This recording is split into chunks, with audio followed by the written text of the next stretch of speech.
Hey everybody, welcome back to Gun Tote Minnesota. And today I want to tell you about two products I have in this backpack and then a handful of products that I don't have, I don't own, but maybe you do, and you're really going to appreciate some of the buck rail upgrades for. But let me start off with what I have in the pack. So this right here is a Gray Ghost Gear backpack. It technically has a weapons storage in the main compartment, but what I have is cool enough that it actually fits inside of the mini storage. And that is this right here. And it is a Crosman 1377, which has been on the channel for quite a while now. So this is hooked up with the stuff that I think is fun and I like to use, especially on air guns. I'll walk you through it real quick. So first of all, the gun does not come in tan. I just rattle canned it, that's all. It's a little bit careful around the parts that you should be. It does have a rail that I got from Amazon. I'm sorry I don't have a link for that because I don't know what it was. It was on a whim one day and it's a long rail, and I have some dovetail to Picatinny converters underneath. It doesn't give it a lot of rise, but it's just enough. I put a primary arms. This is their 1X prism. It's their newest iteration rather of their 1X prisms, the Cyclops. And this is a really nice optic. It's a reticle. It has ranging in it. Not that I would ever use ranging in something like this for an air rifle, but it actually kind of double functions as holdover in a primitive way. I don't like to use holdover. I'd prefer mills, and I have done that with this gun, but for now a 1X does just fine. And then an O-light and a laser from a channel sponsor previously. And then I do have a buck rail can underneath this and the poor man's folder. All right, that's what you're looking at right there. Excellent shooting pellet gun.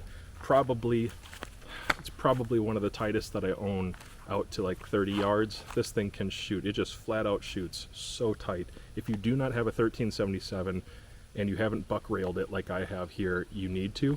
It is one of the best decisions I've made. Oh yeah, I also have a buck rail addition to the barrel right here. It's a Picatinny slot or a Weaver slot, and I added my flashlight mount to that.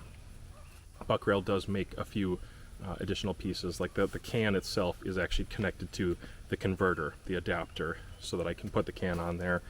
I have so much buck rail stuff I kind of forget sometimes, and you should too, because they're very cool. This is the improved buck rail pump arm, the Plumper Pumper right here, and they also do have a pistol grip, which I'm going to show you on the next one. Alright, in the main storage compartment here, I have the bigger one, bigger model here. And really it's not bigger, but I do have a bigger optic on it, and it fits way down in there. I definitely could just leave certain devices on like this, but this guy right here is ridiculously quiet. It's another thing you should know is buck rail's cans are,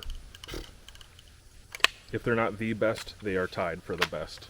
I did put a 1:4 optic on here. It actually has parallax, and so sometimes it's really obnoxious to put a magnified optic on certain pellet rifles if they don't have a parallax feature, and this 1:4 does have a parallax feature. This is just an optic from Athlon. I'm not going to say a whole lot about it. I have some QD rings from UTG on there, a Mission First Tactical light on top of a buck rail piece here. I forget what the name of this one is, but again, it's manufactured for this gun, and you could put a red dot on it. You could slide them back a little further. I happen to be running the Crosman improved stainless breech, so I don't need to run it back any further. I just use them for accessories. On there, again, has the adapter. I kept this one black. Plumper, pumper, and pistol grip, matching pistol grip. Poor man's folder, but this one has the Magpul stock on it. I do have a review already of the folder and a lot of this stuff, so I'm actually not going to spend much more time on that. Actually, what I'm going to do is I'm going to shoot a little bit. I just want to show you what these things can do, and hopefully the wind cooperates with me enough to kind of prove it. Alright, so here's the plan. I have a target down there. I think you can even see possibly both of them. I've got one target at like 48 yards and then one target at 97 yards.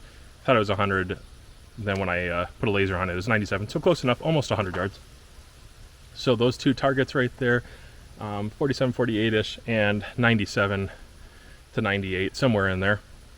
I'm going to hit both of those. So I'll give myself one warm-up shot, both rifles, and try to get hits, first round impacts. I think my dad is good for this, so let's take a second. I'm going to do 10 pumps. Let me grab my rifle here. All right, here's my plan. I'm going to try to go like either 3 or 4 for 5 at 97 yards here, and then I have a target at about 48 yards. The 48 yards, I'll give myself one warm-up shot here, and that should be, with 10 pumps, it should be centered up pretty good. And I'm using a Crosman 7-grain dome pellet. I'm hoping to connect almost right away on the 97-yard target because I believe it's a generous size target for this one.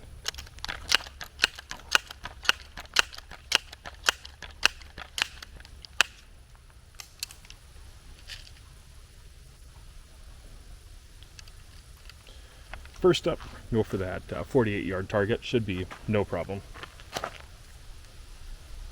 Helps to have the flip cap up.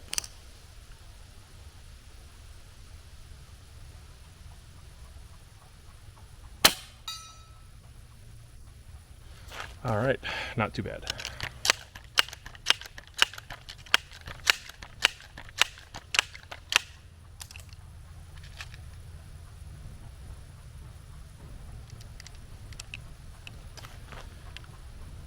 Gotta wait for this Amish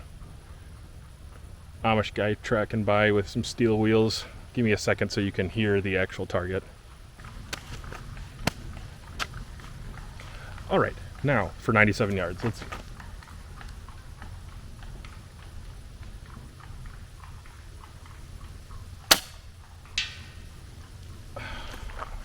I do like first round impacts.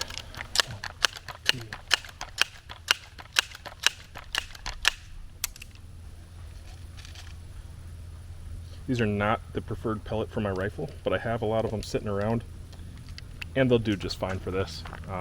Play around with it a little bit, but I like the Norma pellets. If you're trying to find a really accurate, tight shooting pellet for this gun, I think the Norma, they're up there, man.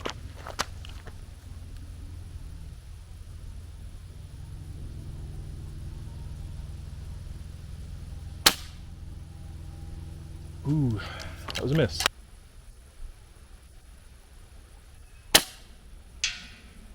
All right, there it is. I do think there's some spin drift with this too, to the right.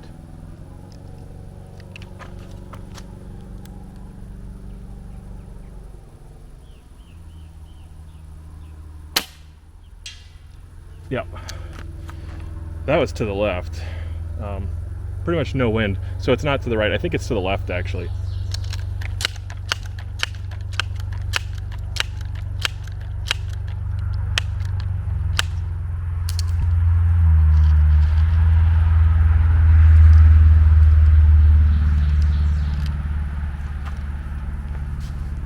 I'll do one more and then we'll switch over to the 1X.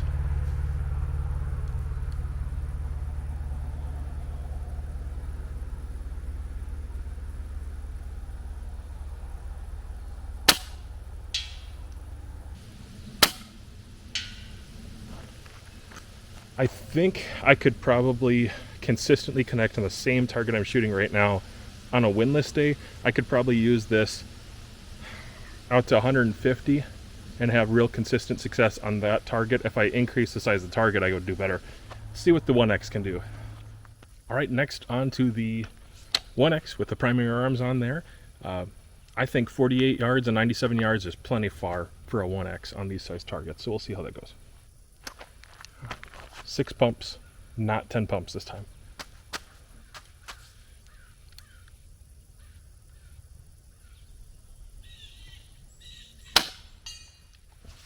All right, there's an impact.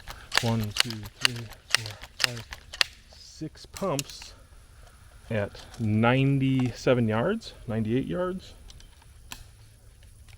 I do have a good idea of what the hold is. I've shot this plenty of times before, but wind always changes things and temperature changes things, and it's really humid out right now.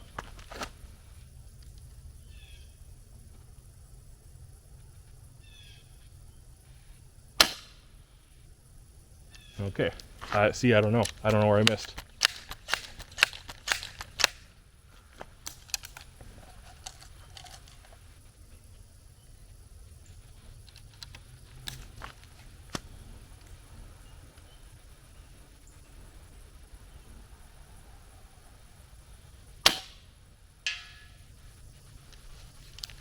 There it is. Hopefully you can hear that.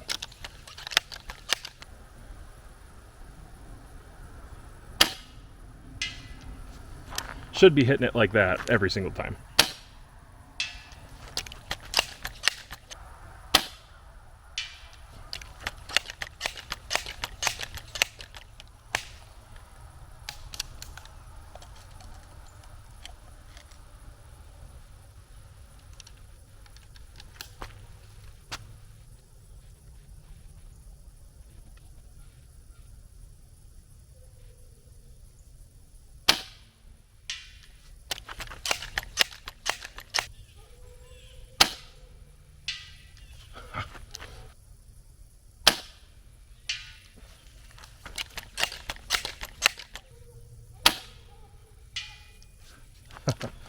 Yeah, now that the wind has died off, I think I could probably repeat that pretty frequently, and I could probably reduce the target size as well. With the wind, though, an 8-inch target and a 15-inch target. Well, it's not 15, it's just a pizza pan.